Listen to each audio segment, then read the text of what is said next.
As of yesterday, we had 37 people in hospital with COVID-19, with 7 of those in ICU. Sadly, I must also inform you that 1 more death due to COVID-19 happened over the weekend. To date, there have been 254 lives lost in Alberta to COVID during the pandemic. Each one is a loss for their friends and family, and I know that many throughout our province continue to grieve. Many others have lost loved ones to other causes as well, and every death, no matter the cause, leaves a gap that we must grieve in different ways than we are used to, given pandemic precautions. My sympathies go out to all those who have experienced loss and grief in this time.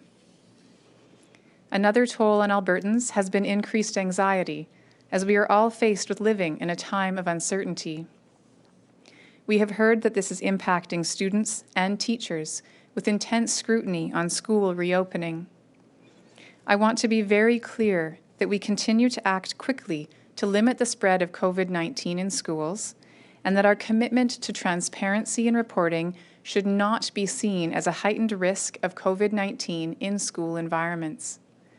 With community transmission levels higher in the past few weeks, it is not surprising to see some cases in staff and students of schools.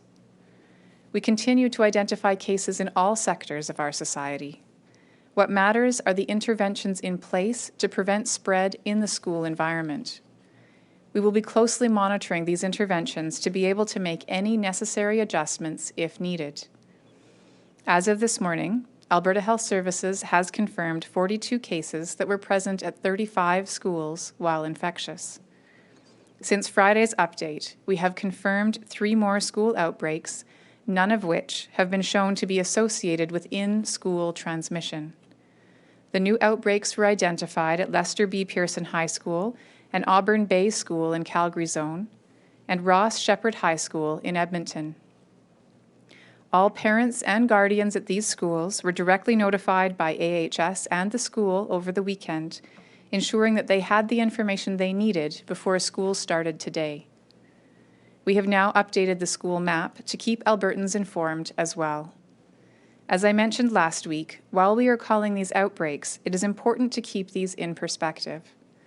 We recognize that it's important to act quickly when cases of COVID-19 are identified, which is why we are treating only 2 cases who were in a school while infectious within a 14-day span as outbreaks. This is a very cautious use of this term. As soon as even a small number of cases are identified, all necessary precautions are put in place within a school. We believe this is important to containing the virus before it has a chance to spread. However, 2 cases is also an extremely low threshold to meet, especially in larger schools. I want parents to understand that notification of a small outbreak is a sign that health officials are acting quickly and doing everything possible to support students' health and learning. What we've seen from our mass asymptomatic testing in Alberta is a very, very low positivity rate. So we're looking at around, when you look at thousands of tests that are done across Alberta every day, we're seeing on average only about 6 cases per 1,000 people tested, which indicates again that the risk of someone being actively infected when they have no symptoms and no exposure is very low. And so that's not what's driving our case numbers. Our case numbers are being driven by those who are symptomatic, by those who are close contacts of known cases, and by those who are involved in outbreaks. The number of total cases we're seeing through our asymptomatic testing is a minority of our overall cases.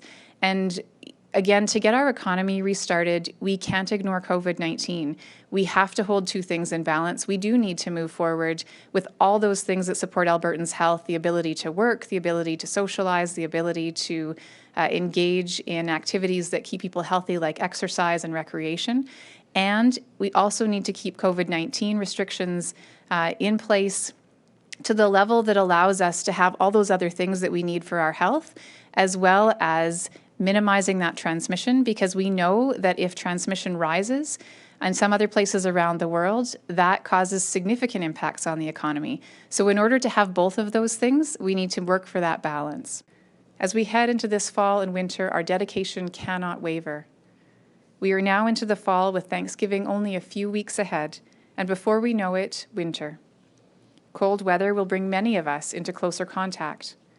The best thing we can do to limit any second wave, to ensure a safe Halloween, and to support a healthy school year is to keep community transmission low. Each of us continues to be a shield, protecting our friends, family, and neighbors. We can all help prevent school and workplace outbreaks by being extra diligent in the weeks ahead. If we all keep washing our hands, staying home when sick, and taking all the other small but crucial measures to prevent COVID-19 from spreading, we can and will come through it together.